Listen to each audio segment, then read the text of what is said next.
Il est 12h27. Dominique Strauss-Kahn sort de l'un des 3 ascenseurs du Sofitel. Il vient de quitter la suite 2806. Sa valise à roulettes à la main, il se dirige vers la réception pour régler ses formalités de départ. 20 minutes plus tôt, il est supposé avoir agressé sexuellement Nafissatou Diallo, une femme de chambre de 32 ans. Le patron du FMI, visiblement serein sur ces images, patiente pendant que le personnel de l'accueil prépare sa note. Il paye sa facture, puis se dirige vers la sortie d'un pas affirmé. Dans ses premières déclarations, le patron de la police de New York avait évoqué un homme qui tentait de prendre la fuite. Pourtant, Dominique Strauss-Kahn rate son taxi. Pas d'affolement, il en prend un deuxième.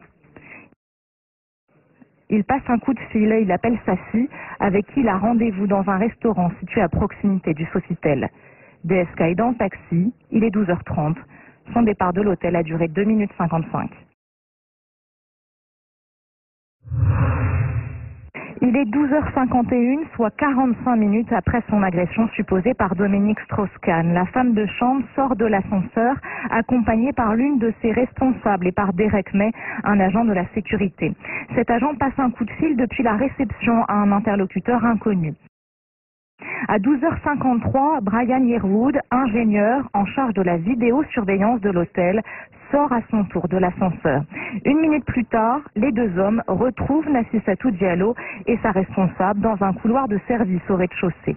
Nafissatou Diallo est assise, elle n'est ni prostrée ni en pleurs.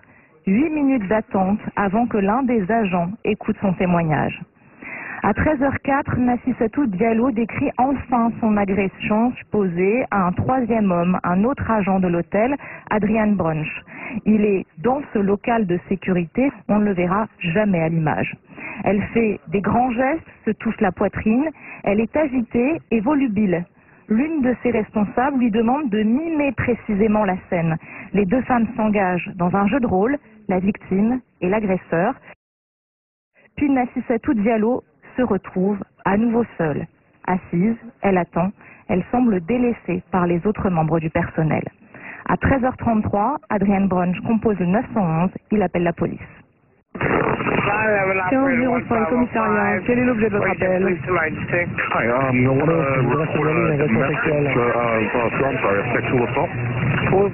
le plaignant?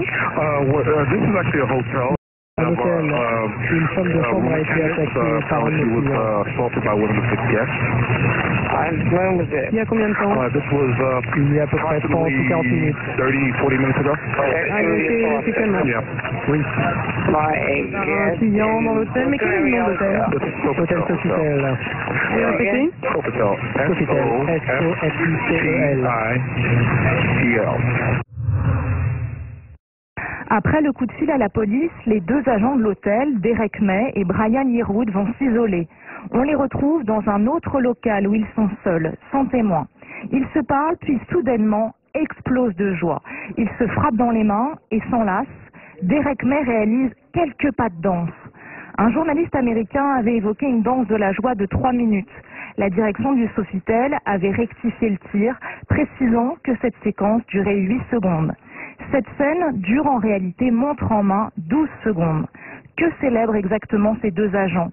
La direction de l'hôtel évoque une joie liée à l'annonce d'un résultat sportif. Pourtant, aucune grande compétition